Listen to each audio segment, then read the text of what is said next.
The more the year you practice spirituality, the more and more you must become humble, be free from ego. Don't feel that you are too important. Let God become important, not yourself. That way we should concentrate. Then it is possible to have yoga. So again Sri Ramakrishna tells that the clay of lust and gold, there's a terrible clay, it has become rock-like, covering the mind, difficult to break that rock. You may require strong dynamite to break it. So how to do that? And again Sri Ramakrishna tells, God has provided you the methods. Do it. Pray to God with a longing heart.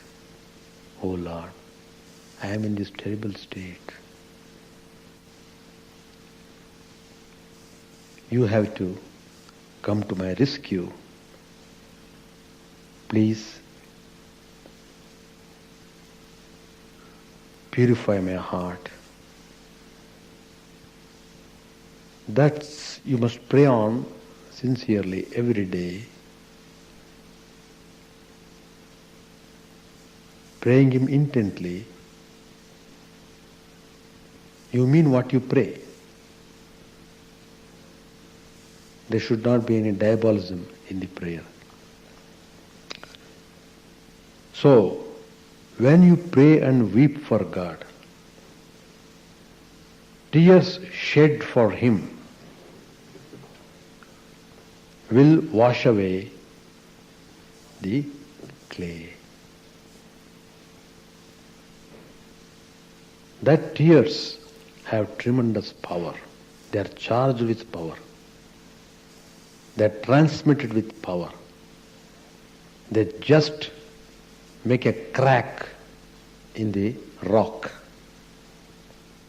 And finally the rock is split open and mind is freed.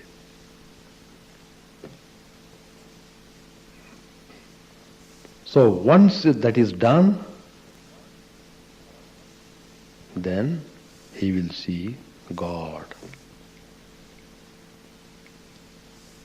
Then he will go into samadhi. That is a state of infinite joy, infinite peace. Of course, there are so many methods to reach that state. Meditation is also one method.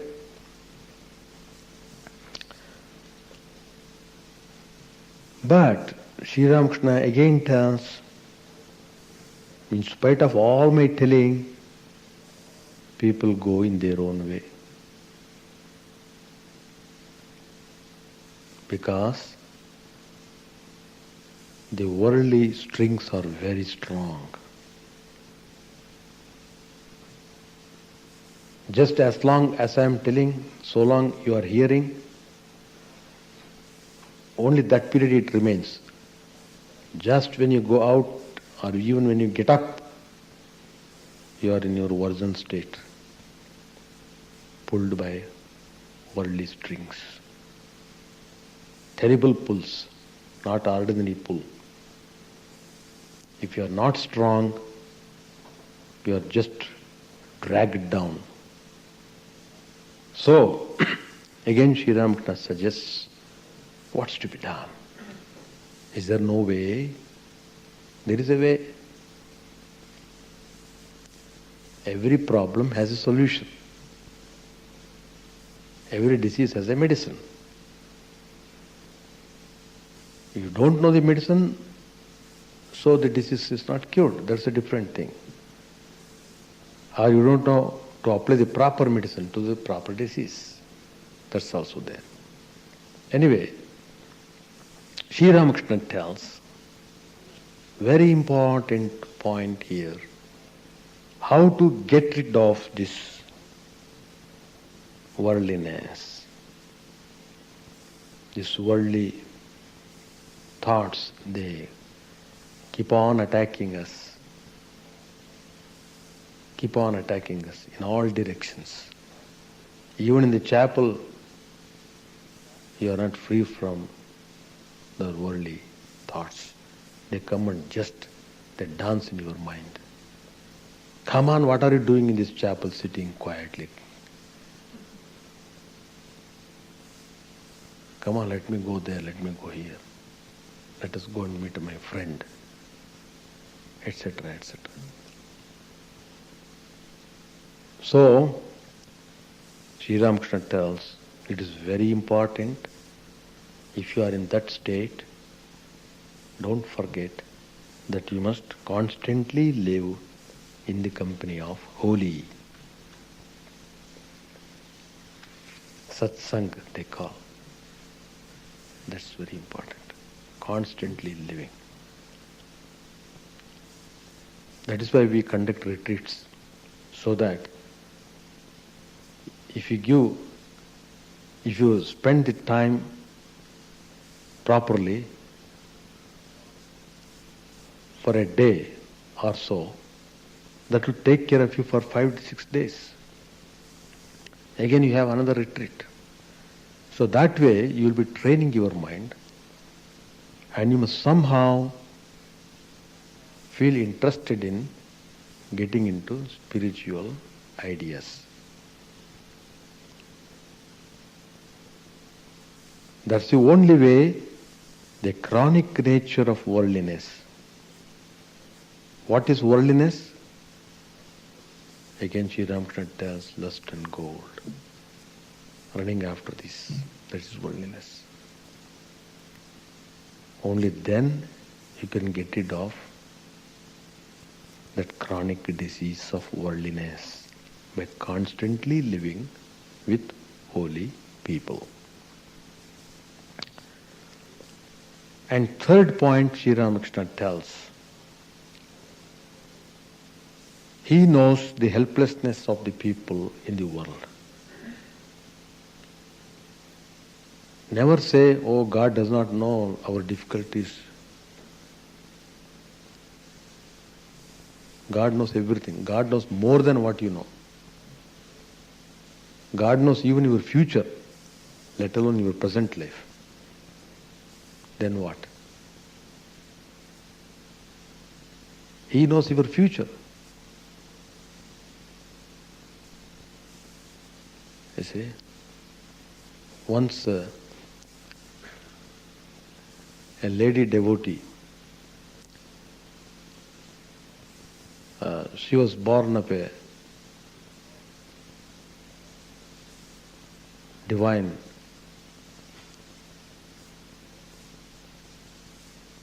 mother. She had the element of that divine mother. So she wanted to take this human life in order to be with Sri Ramakrishna, because she knew that Sri Ramakrishna has come to this world to show his grace to the humanity, and she wants to participate in Sri Ramakrishna's mission. So with that special view, she has taken birth. Anyway, she was about 10 or 12 years old. Those days they would marry the children very young. So when she was about 8 or 10 years old, the parents were planning to marry her to a young man. The matter was reported to Sri Ramakrishna, As soon as he heard this, Sri Ramakrishna said, she is going to marry that man, she will become a widow. He said that. Oh Swamiji, why, instead of blessing, why you are telling all these things? Like that, those people who came to report, they were telling. And Sri Ramakrishna tells, do you think I am telling this? Do you think I am not blessing? The point is the event. You can't prevent that event. If that girl marries that particular boy, that boy will not be able to live, because this particular girl is not like ordinary girl. Nobody can marry her except Lord Shiva himself. These are the words of Sri Ramakrishna. Nobody has got that power. Nobody can give her satisfaction. It's only Lord Shiva himself. But they didn't pay much attention to what Sri Ramakrishna said. They married her. But what Sri Ramakrishna said became true.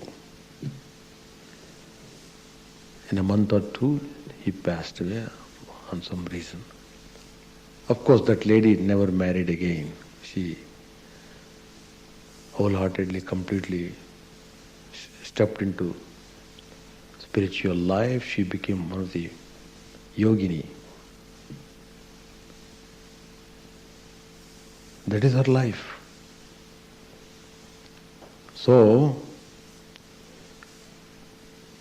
God knows everything. We should never make that mistake. God doesn't know I am in this difficulty. I don't know whether He is hearing of my prayer. He can hear everything.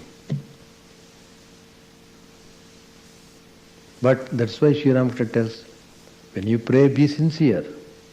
If you are sincere, your prayer will be answered. And He knows how to answer it. Leave it to Him. Don't think what you consider to be good is good for you. Allow the choice to God Himself. Let Him select what is good and what is bad for you. Rely upon Him. Surrender to Him. Give power of attorney to Him. Give God the power of attorney. Let Him do whatever He wants. Be perfect at peace. So Sri Ramakrishna gives an example how to be like that. How a person giving power of attorney should behave, be like a kitten and cry to him with a fervent heart. The mother cat puts the kitten wherever she wants to. The kitten does not know anything. It is left sometimes on the bed and sometimes near the hearth. But it's entirely depending on the mother. And mother knows how to take care of the child. So have yourself, oh Lord, this moment onwards, I don't act upon myself. Everything is yours. Be sincere in that thinking and carry on the life.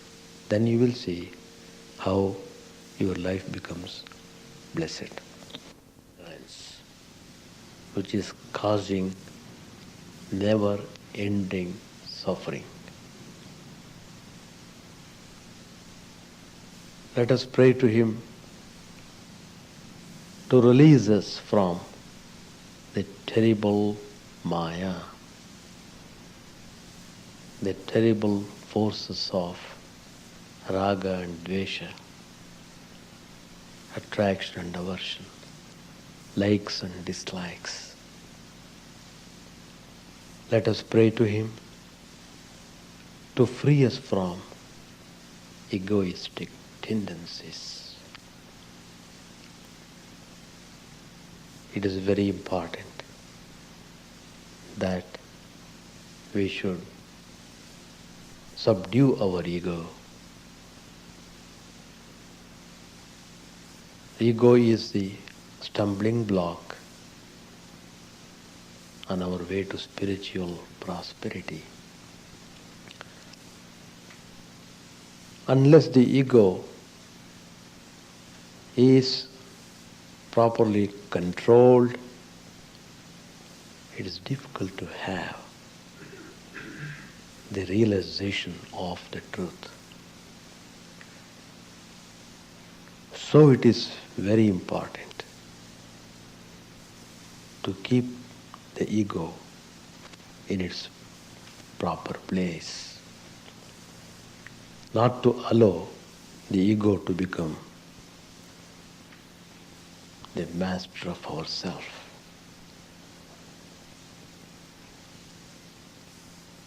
Heaven and hell, both are there, just like sweets and bitter things are there. Heavens are meant for the enjoyment. That's all. They never give you realization. Hell, of course, is meant for suffering. So what's the way? How to get out of this mess? How to get out of this terrible confusion, this terrible illusion? That spiritual awakening is to be got only in this world, only on this earth planet. That spiritual awakening is to be got, nowhere else. A person before realization has to live the life of spiritual practices on this earth planet. His whole body needs to be purified. All the senses are to be purified. All the impurities of the heart must be clearly washed away.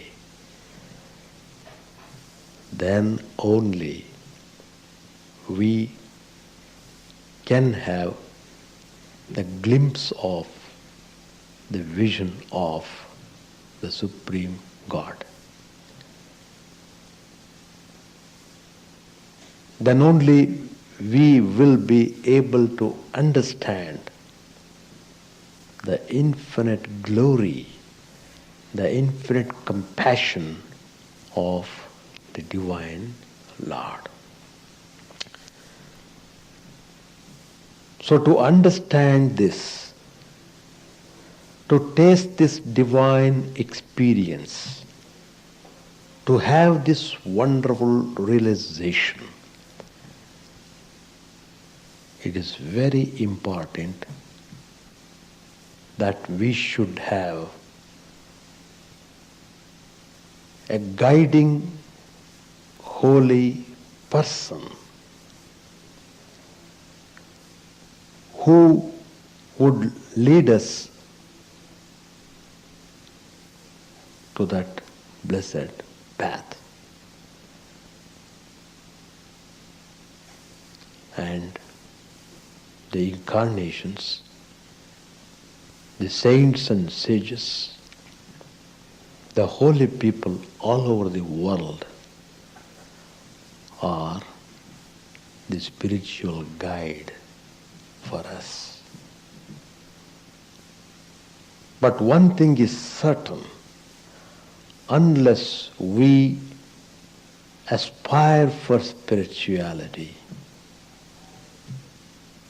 it will not sprout in our heart.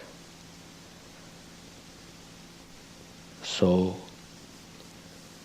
that initial spiritual aspiration must be somehow awakened in our heart. Nature does the job.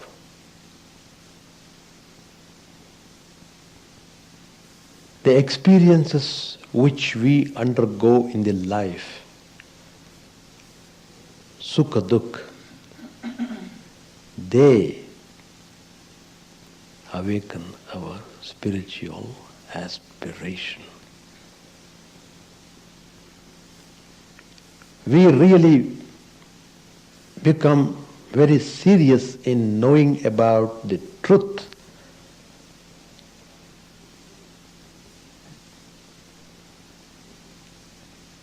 One day I received a letter where a person who is in Europe, he is writing. Somehow he came to know this address, Vedanta Society in Chicago. So from Europe he is contacting.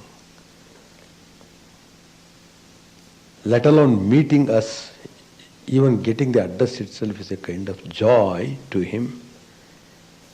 And he has written very nice letter, and he is hankering after this Vedantic knowledge. He is deeply interested to know about the spiritual message of Sri Ramakrishna, Sri Mata Sharda Devi, and Swami Vivekananda. Going through that letter, I was so happy to see the sincerity of his heart. It is well defined in that letter, the first letter, and there he is mentioning that he became deeply interested to know the truth,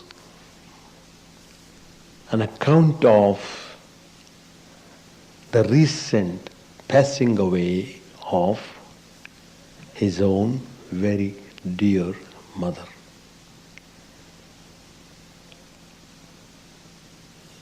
Because there was wonderful pure love between the mother and the son. And the son felt so much sad to see the passing away of his most dear mother. And he began to question himself, what would happen to the soul after the death? Where does it go? What is its future? In what way it takes form again? When does it come? In what form does it come? Etc., etc. That one incident had made a tremendous impact on his heart. He is determined to devote his time for spiritual aspirations. So a kind of spiritual awakening has come upon him, and this he could get, though it was very difficult situation. But because his mind made good turn towards spiritual aspiration, in one sense, it opened his eyes to the reality. The reality is that nothing in this world is permanent. Everything keeps on changing. So if you rely upon the things which are constantly changing,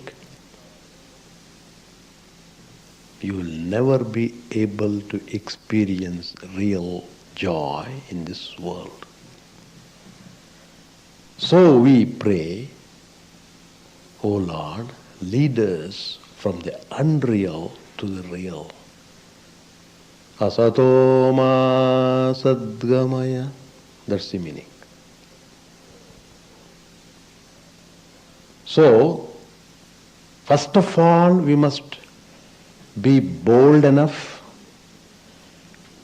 to distinguish between what is unreal and what is not.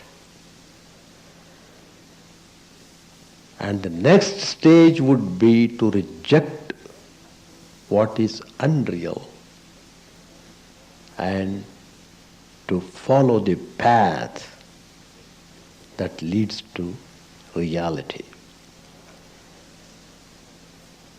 Now the stage is set for him to approach a spiritual master who is well experienced and realized,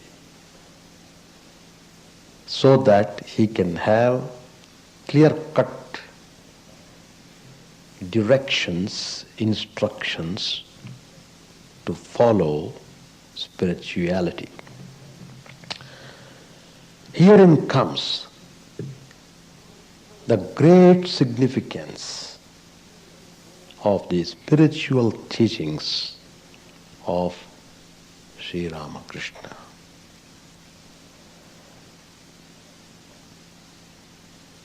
He has come for all the people, belonging to all communities, belonging to all castes and religions, belonging to various nations of the world. Sri Ramakrishna's heart has place for everybody, because he is that supreme Brahman. The same Paramatman is in his manifested form this universe. Vishvatma. He is the soul of this whole universe. Bhagavan is the soul. So we are all living in this world on account of the supreme consciousness pervading the whole universe. It is that supreme power which is giving us Shakti to act upon individually. So, that supreme power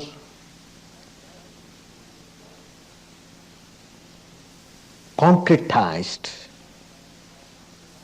has come in the form of Sri Ramakrishna, as other incarnations such as Lord Christ, Sri Ramachandra, Sri Krishna, the principal incarnations of the Supreme God. And he is telling us, he is pointing out to us. To us means to those who are aspiring for spiritual life. Those who take up spirituality in all seriousness and with all sincerity. Sri Ramakrishna is giving the message of hope. He says, God can indeed be seen. Positive. The very first sentence should inspire us tremendously to undertake spiritual practices without any delay. Not to waste our energies in all sorts of dirty things in this world.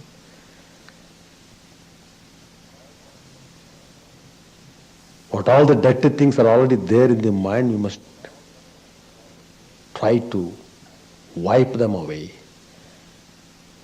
instead of getting more dirt to occur again in the mind. It's a very important step. Very important step. And Sri Ramakrishna said further, God can indeed be seen. What is more, one can talk to him. One can talk to him. So, it means it is not simply an imagination. It is not simply an hallucination, some dreaming. No. It is not any kind of hallucination. It is not any kind of imagination. It is a reality. And who is telling this? A person who had seen God, a person who had realized God, a person who had realized the truth. And then Sri Ramakrishna tells, God can be seen, no doubt, but there are stages. Understand it properly. No use of simply arguing or talking unnecessarily and just somehow passing on the time. No. Every minute of the time is very, very, very valuable from the point of view of spiritual life. So whatever Sri Ramakrishna has said, everything must be taken into full consideration from the practical aspect of our life. The first stage, as Sri Ramakrishna points out in the Gospel, one should devote his time for studies and hearing about spiritual texts such as Bhagavad Gita, the Upanishads which deal with the Vedantic knowledge, and such other holy texts, hymns, stotras, which have tremendous spiritual power. One should develop interest on reading these things and hearing them, discussing about the spiritual matters.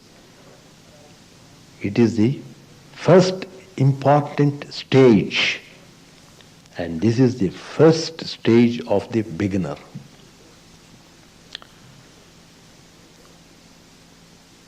I am telling you, before this first stage starts, I had already mentioned about the initial spiritual awakening which is imparted.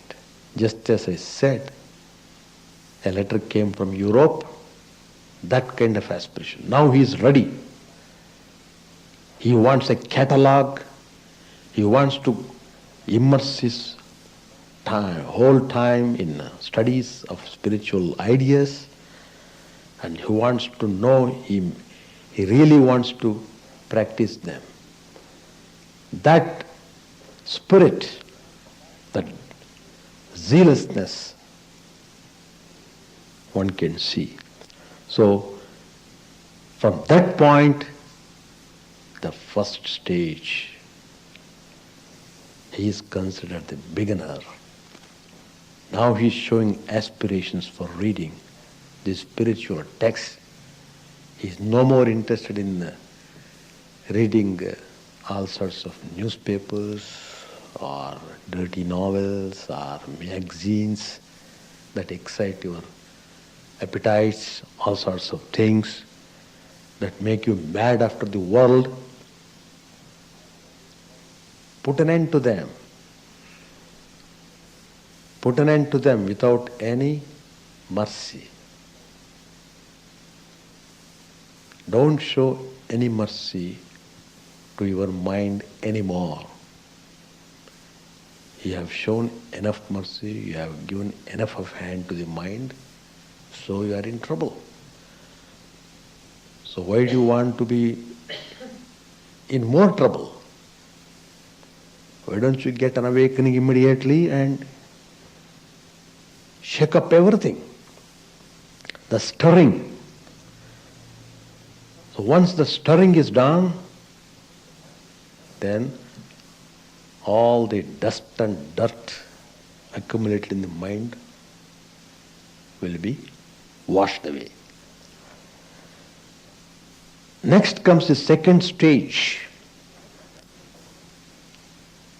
When he reads the spiritual texts, when he hears them, discusses them with competent spiritual teachers, then he becomes a struggling aspirant. That is, he is trying to implement what he had read and learned. He prays to God, he meditates on Him, he sings His name and glories. He becomes more and more concentrated in his spiritual pursuits. That's the second stage. The third stage is that of the perfect soul. Sri Ramakrishna tells. The stage of the perfect soul. He has seen God. He has realized Him directly, and immediately in his inner consciousness. There's one more stage. That is the final stage, the last stage in our spiritual journey.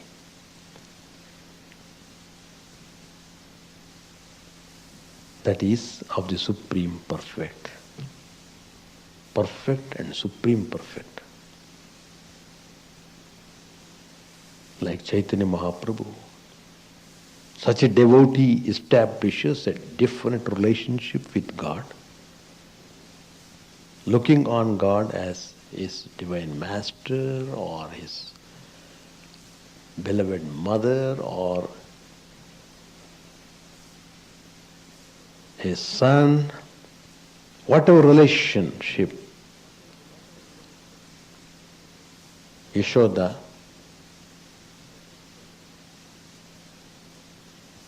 was loving Krishna, the Supreme Godhead. And to her, Sri Krishna was the most dear child. Her whole mind was set all the time on her child. That attitude. So, these are the different stages Sri Ramakrishna has mentioned so that we become aware of where we are and how to proceed onwards.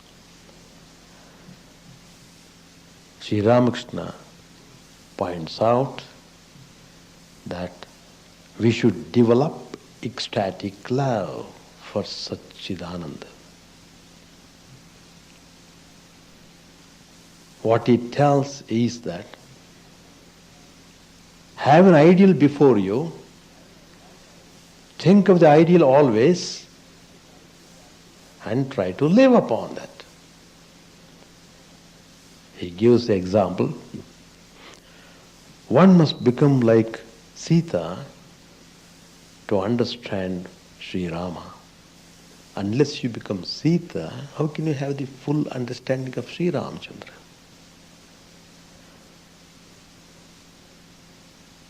You become Bhagavati to understand Bhagavan Shiva. And Sri Ramakrishna tells further, one must practice austerity, that is tapas. That means not allowing the senses to go in their own way. That's the meaning of austerity. What is tapas? Now what is going on? All our senses are let loose. We have got 10 monkeys always with us.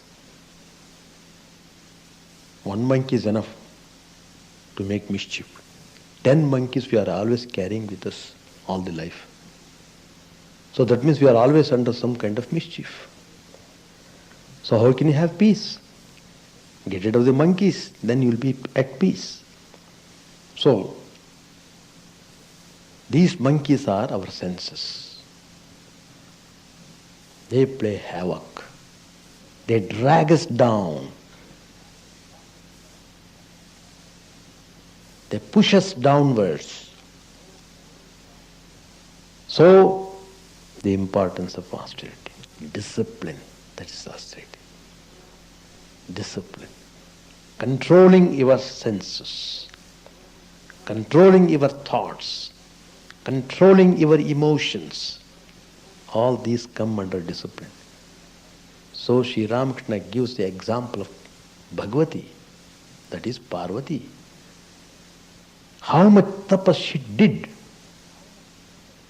to get Lord Shiva. And Sri Ramakrishna tells that kind of love which Sita and Parvati cherished is not possible if the mind dwells on lust and gold. That means your mind must be get rid of the sexy ideas. Too much of that has sapped all the energy of the mind. Because the person is running after this sex life, in that process he has become dead though living. He has become dead though living. So Sri Ramakrishna tells, you will have to take steps to rise the mind from that terrible lust and gold. Call on Paramatman, the Supreme God, with longing heart. Pray to Him, O Lord, please Make my mind pure. Let the mind does not dwell on the things of the world. So, in order to keep your mind on the spiritual level, it is very important that you must become associated with the holy people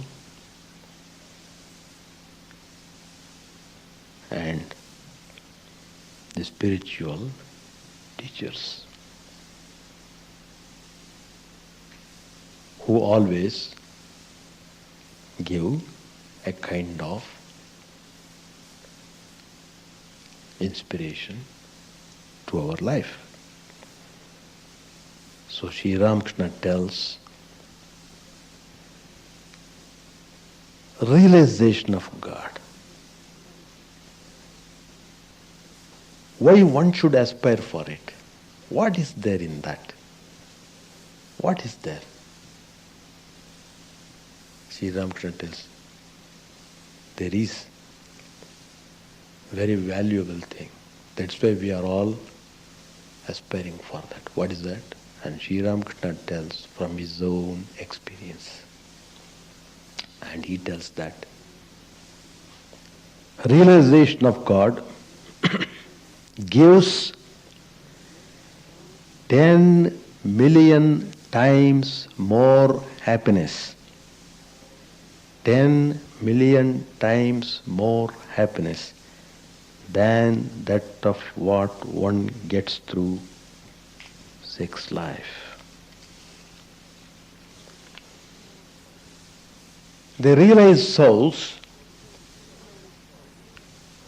once they get into that highest state of perfection, experience the one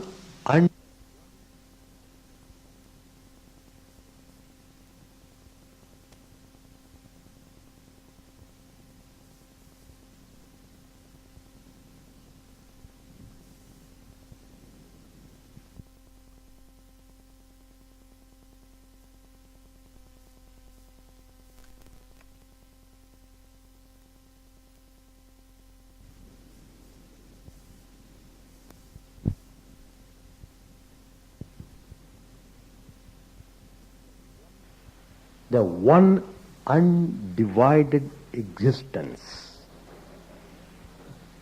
then they know that the seeming multiplicity of the universe is God's divine play. He will never criticize the world. He will never criticize anybody. He will never hate anyone.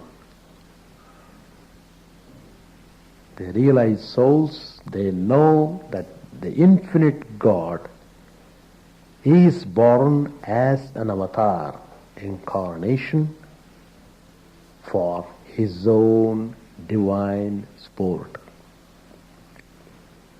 Once, when Sri Krishna was dancing in ecstasy,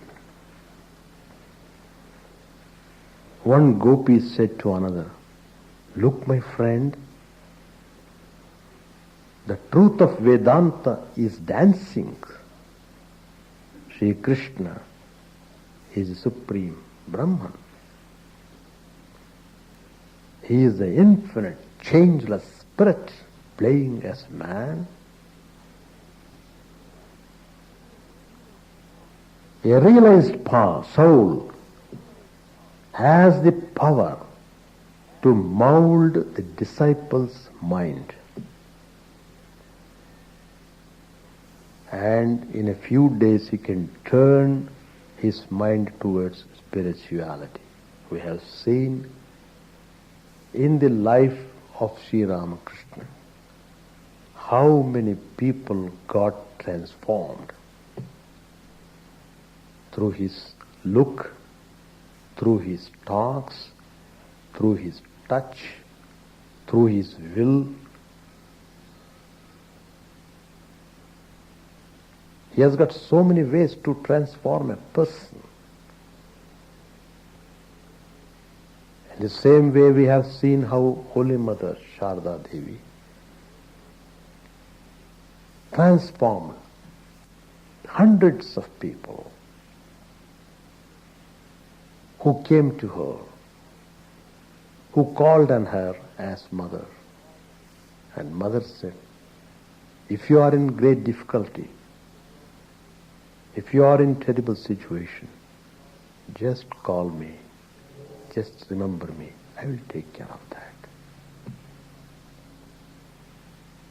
She was a mother of not only good, but the wicked too. All are my children. There are tigers, lions, foxes, snakes, serpents. The whole thing is part and parcel of the creation of the universe. Does not belong to God. That concept we must develop in our heart.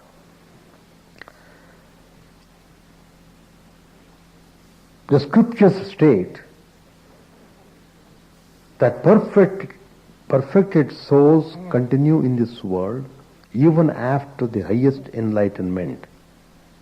Why? What need is there for them to continue their life after the realization? It is because they are compassionate. They feel for others. They show deep concern towards the suffering humanity. So they keep on trying to share their divine experiences with other people, to lead them, to show them the way, to light the lamp of knowledge, to dispel the darkness of ignorance. They have no other desires or craving. Just as the ocean, it's always full, it's always steady. It remains undisturbed by the entry of water from the rivers, etc. The ocean is so vast and so deep, it is not bothered about some rivers coming and joining the ocean. It is highly majestic. Similarly, although thoughts of desirable things may rise as a result of past tendencies in a man of realization, still his mind is not disturbed. He is not disturbed at all. He is not bothered about this. Why should I give thoughts to that? Just like the full unagitated ocean, he remains calm. He is not bothered anymore of any thoughts that might come up in the mind on account of the force of the past tendencies. Having realized the absolute state of peace, he is in remarkable bliss. He remains contented in his self. That's the state of remaining in bliss. He is supremely contented.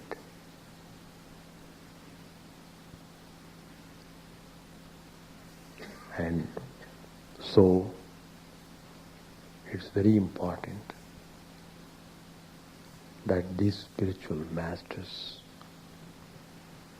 are the only hope for us in this world. The figures of pictures of great souls, wherever and however they may be placed, they are always alive and a source of eternal inspiration.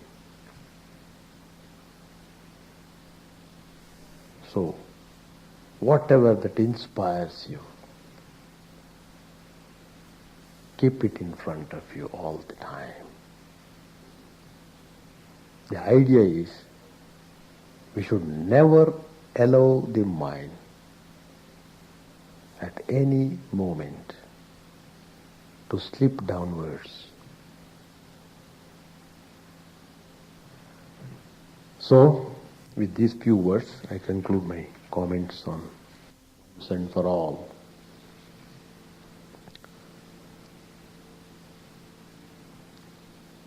Sri Ramakrishna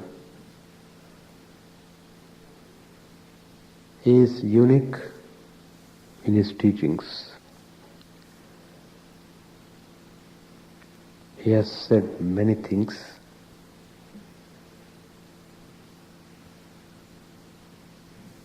suitable to various temperaments.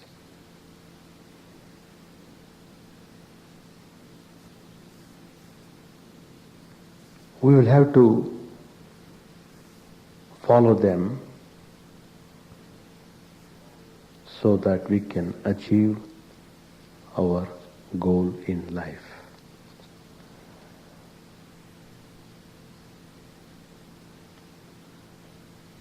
We need to know that we are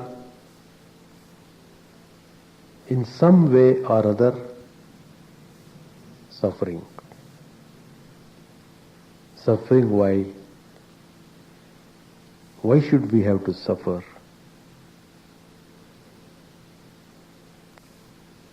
There's a lesson for us to learn.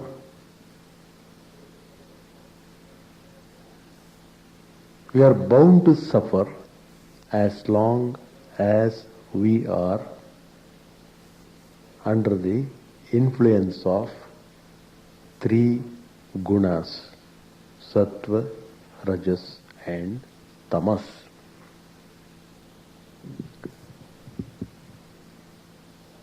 In every one of us, all these three forces are acting upon.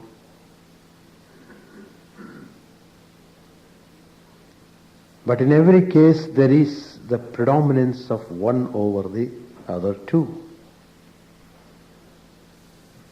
Some may have more sattva predominance, others may have more rajas, and so on. Just as we see in the music scale, there are sapta swaras, sari gama padani. Out of those sapta swaras, infinite ragas are prepared. Infinite ragas. Various types of combinations are made and various types of melodies are discovered. Just these 7 notes. In the same way, these 3 gunas, sattva, rajas and tamas, they manipulate all the activities we are doing in this world. The interplay of these 3 gunas determines the destiny of the person. So this combination of 3 gunas is called Maya. Somehow we are born with these 3 forces already occupying our heart. So If we are to have real peace, we must transcend these three gunas, transcending them. We should go high above the plane of these three gunas.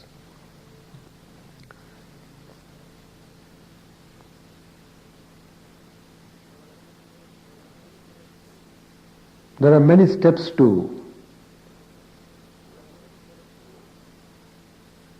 go to rise above these three gunas. First of all,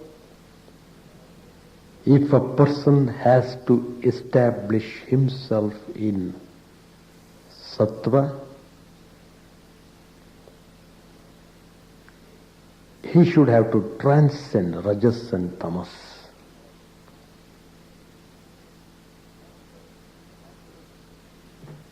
After being established in sattva,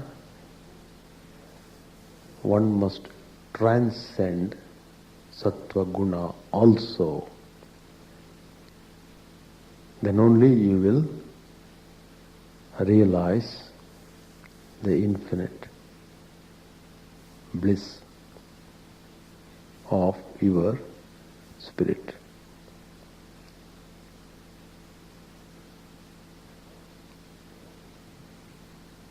Rajas.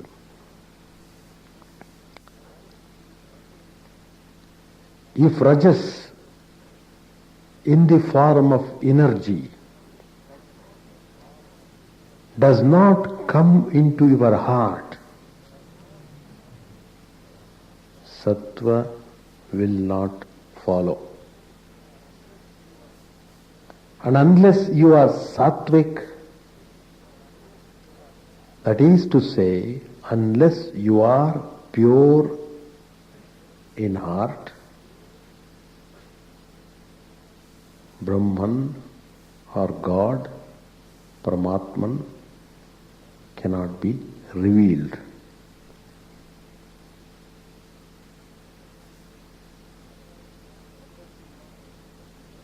Suppose you want to get rid of bad habit. You will have to take step even though it might be difficult to follow. It depends upon how far your bad habit has become strong in you. Accordingly, the step also must be taken effectively. So you must develop the corresponding good habit.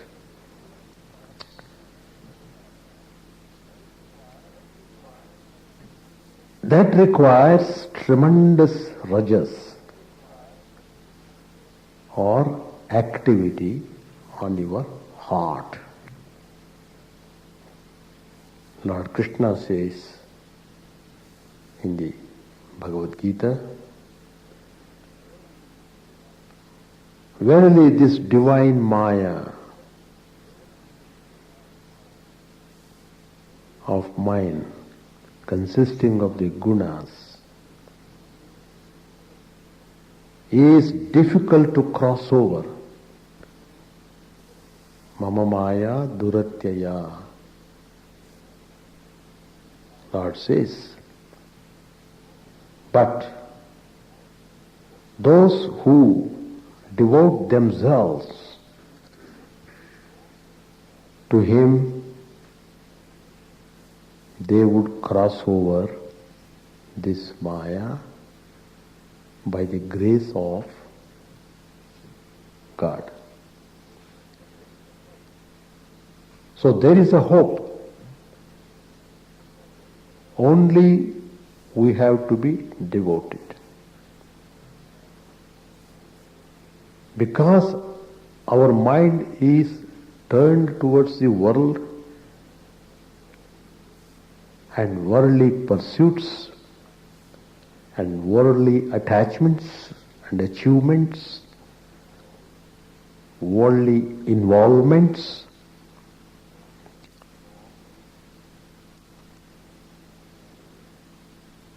we are not able to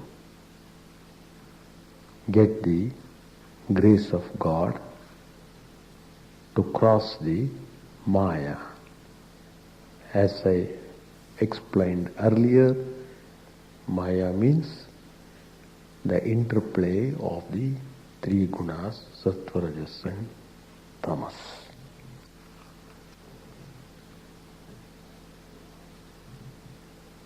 So Lord Krishna suggests that,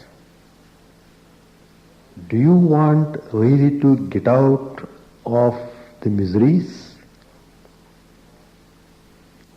Then give your mind to me. Look at me. Then you will see my glory, Lord Krishna says. That's what is the meaning when Sri Ramakrishna said, the state of samadhi, total absorption in the divine ecstasy, is certainly inspired by love.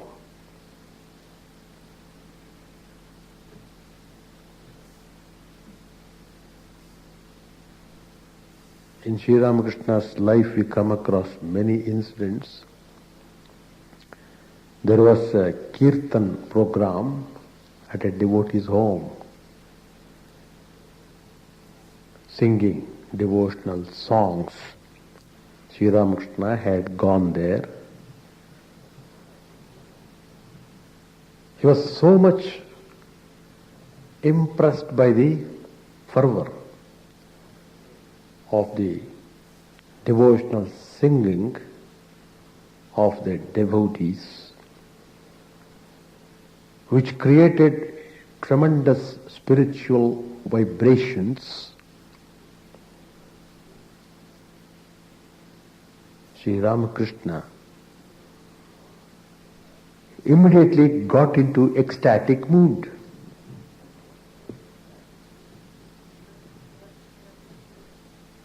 In that ecstatic state, he visibly saw Lord Krishna and the gopis of Vrindavan. The love of gopis towards Krishna is exemplary. It's par excellence.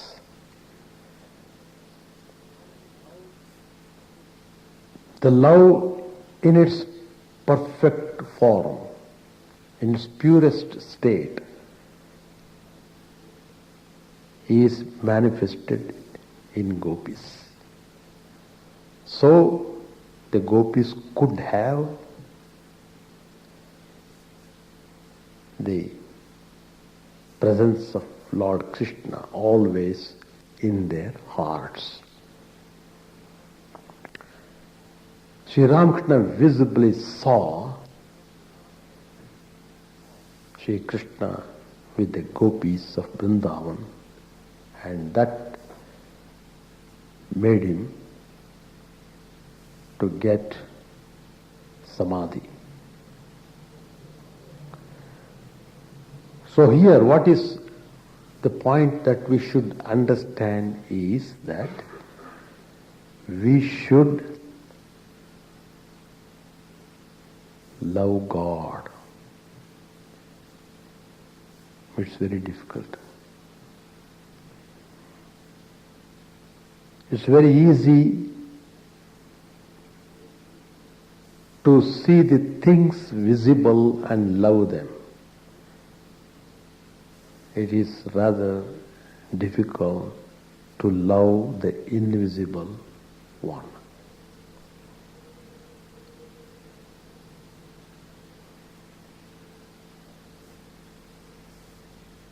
But somehow we must get training. we must develop that love. That is why so many types of spiritual yogas have come into existence, just to fix the mind on God. Fixing the mind on God is possible only when we cherish proper love, liking, taste towards Paramatma.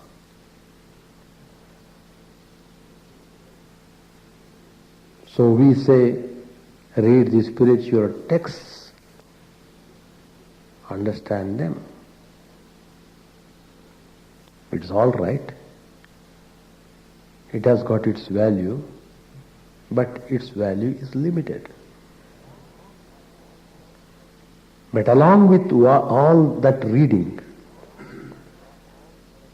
one thing that you should not forget, that is, you will have to get your mind fixed. Unless that is done, you can't have the experience of peace. So, Sri Ramakrishna tells, develop a love for God in your heart. Always turn to Him. Be earnest and call on Him sincerely. Then you will find that everything will be fulfilled in time. Surrender to Sri Ramakrishna. Give your mind to Him.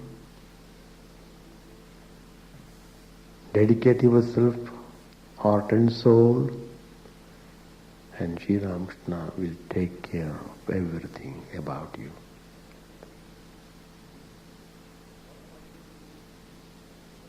So what is needed is make your mind ready. Mind is to be made ready. When the flower blooms, the bee comes of itself.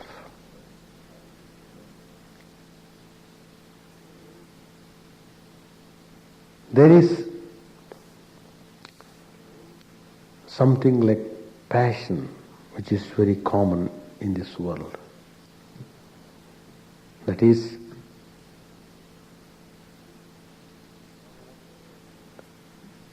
the love turned towards the sensuality. It is that which centers round oneself.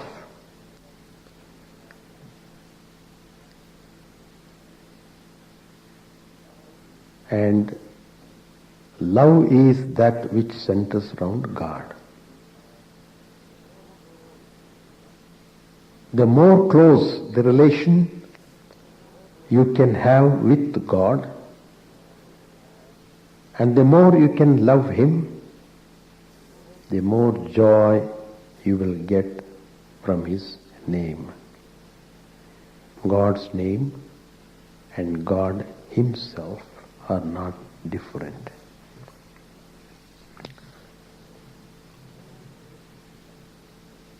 Love pays very quickly because God is a lover of His devotees. He is satisfied with love and devotion alone. He needs nothing else. He reveals Himself wherever there are yearning and love, whoever it is, wherever it is.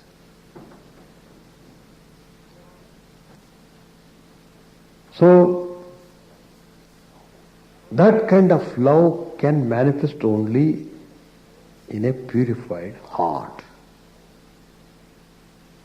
If the heart is impure, you can't cherish love towards God. So, purification is necessary. How to get the mind purified? By undergoing spiritual sadhana, practicing according to your capacity, renunciation, and disciplines. Once the heart gets purified on account of the sadhanas, the love of God finds expression. And God reveals Himself there.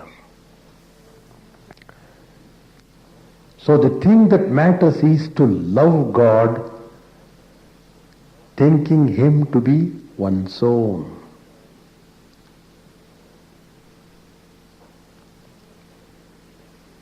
So to develop that kind of love towards God, association with men of spirituality is important. It will certainly stimulate love for God in others. That is a unique phenomenon. So we should call upon God with great love. Tvameva mata cha, tvameva pita cha, tvameva bandhusa saka tvameva, tvameva vidya dhrunam tvameva, tvameva sarvam mama deva deva.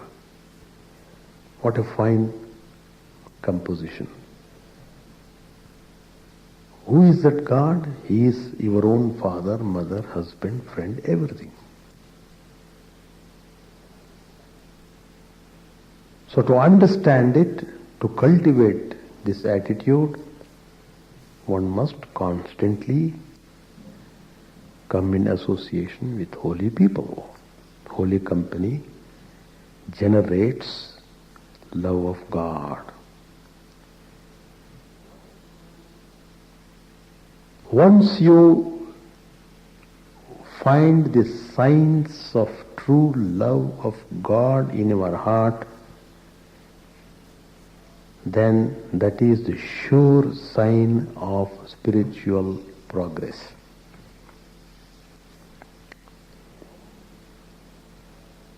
So love should occupy prominent place in your constitution. There should be nothing but love, inside, outside, everywhere. With that concept, look at the world, do the things in the world, talk with the people, whatever you do, the background must be always to love. Make the whole world your own through love. Let there be none outside the pale, none your enemy. Let there be no egotism and drive away such foreign ideas as enmity. So let the whole world become one through love.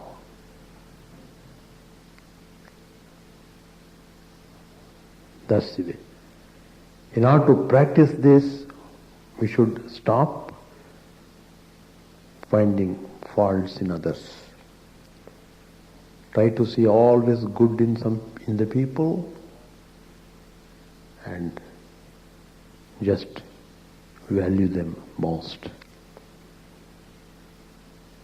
It is true, one has to earn money. It is true, one has to go to job. One has to look after the family. No doubt. But we should know money is not everything. It is love and character that can achieve everything. Show it all by your actual life. And then you will see the wonderful results in your life. So with these words I conclude my comments on the last class.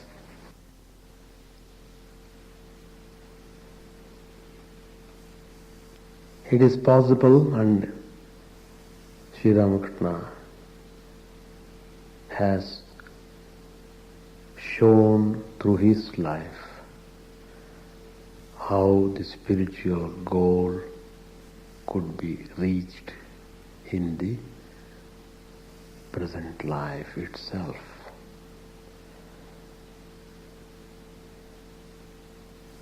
But then it requires strong determination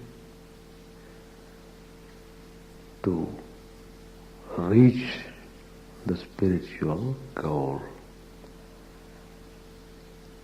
It means we should be remarkably courageous and bold.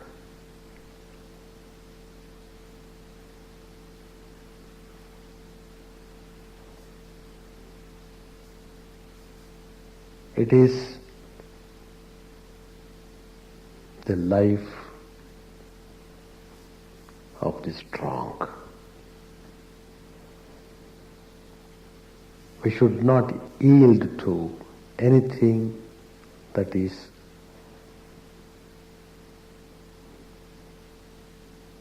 degrading, distracting us from our path to perfection.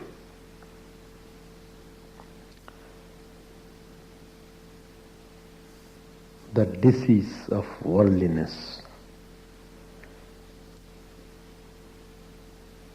has become so chronic, it requires systematic treatment.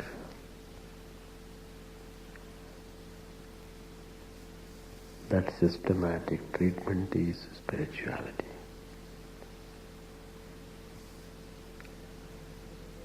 How difficult it is to understand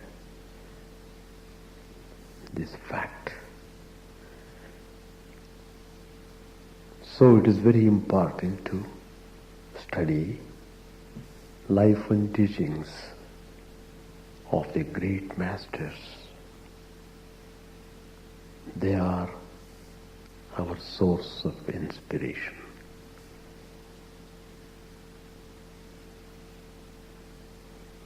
Spirituality is not speculation.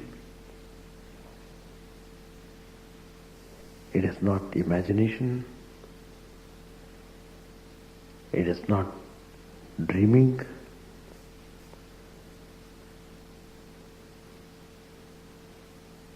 The more we take up this life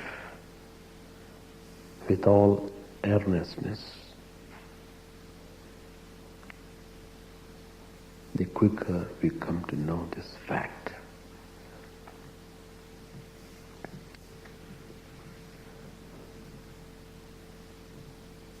Sri Ramakrishna was on his way to the temple of goddess Siddheshwari.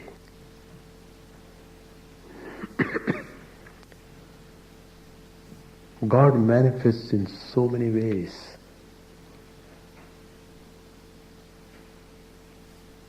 Are there not so many types of human beings? So many types of creatures? How there is varieties in this creation. Variety. That is creation. That is the beauty of creation. No one individual is like the other. No one form is like the other. Some marked differences are there in every form. Each individual is endowed with definite qualities, definite tendencies, different ways of life.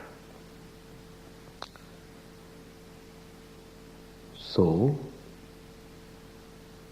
the same reason holds good.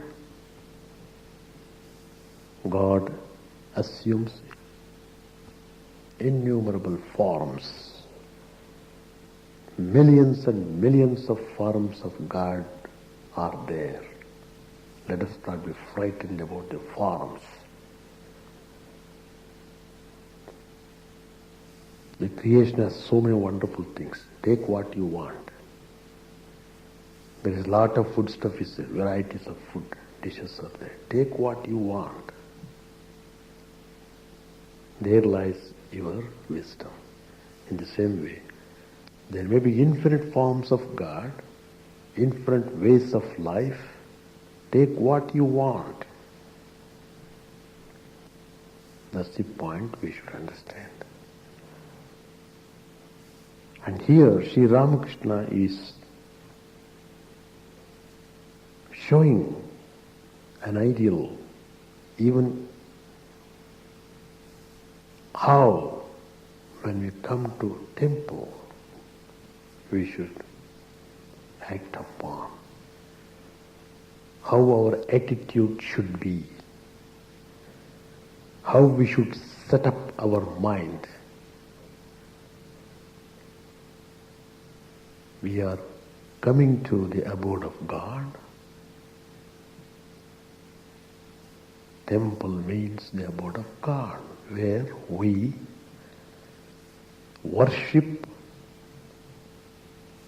the form of God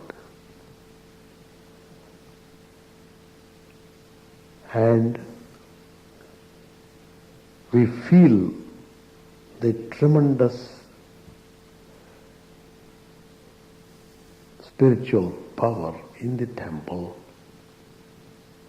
where the services are done meticulously.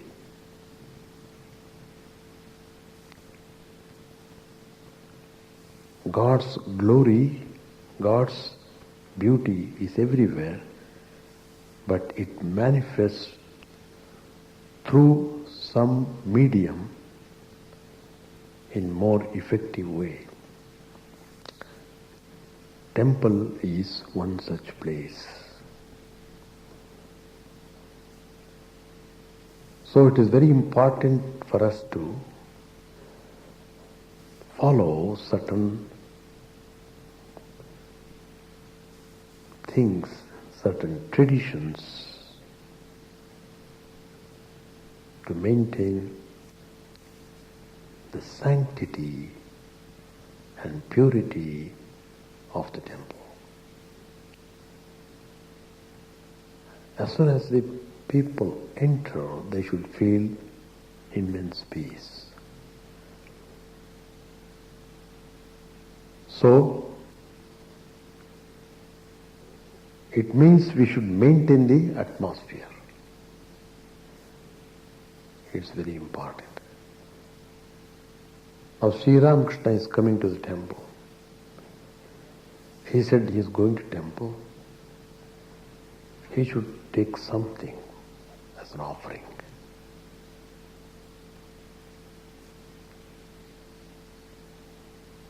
So he purchased some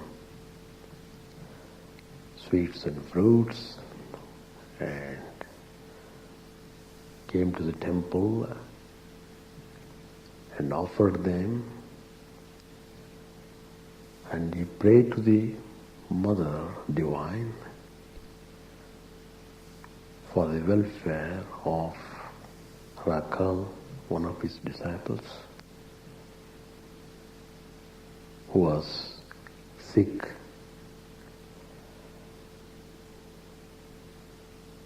So there is nothing wrong in praying God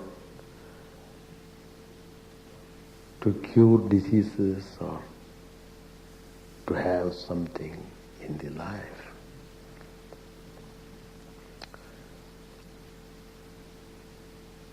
That's what Sri Krishna also says in the Gita. Arto jigyasu artharti jnanecha bharatarshava. 4 types of people worship me. One is Artha, who is in distress. He wants some help. He prays. One who wants wealth, prosperity, he prays. Like that, there are categories. Now, when he came to the temple, he saw the priests and others playing cards in the temple premises. On seeing that, Sri Ramakrishna became very sad. What? To play cards in the temple? One should think of God. It is a place for thinking of God, not for anything else. For anything else, there are places. Suppose you want to drink, go to a bar and drink. Suppose you want to eat, go to a restaurant and eat. Places are there meant for specific purposes. Have them. But when you come to temple, you must set your mind on thinking about God.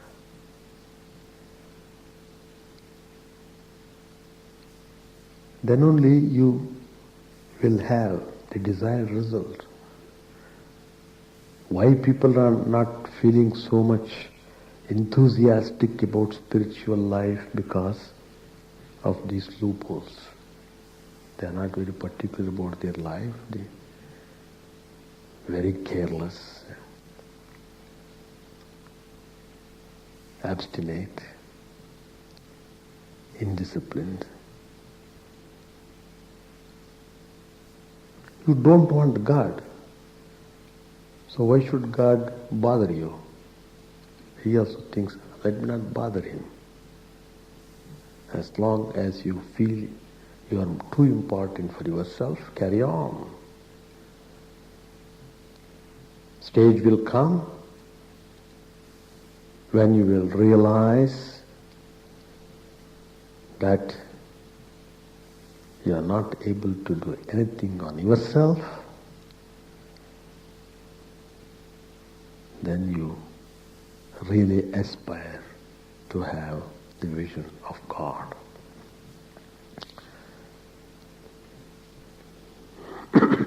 That is why we see Sri Ramakrishna telling again and again,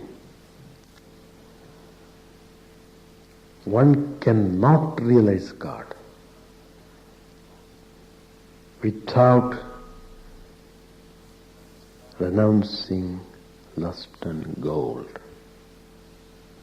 See, our mind is simply taken away by these two forces. One is lust, another is wealth, money. Money, money, money, money, money, money. Even if you had $1 billion, still he wants more money. More money, more vices. Anyway, that's the way how the world attracts, how the mind drags our mind forcefully into its own fold. It is just like a whirlpool.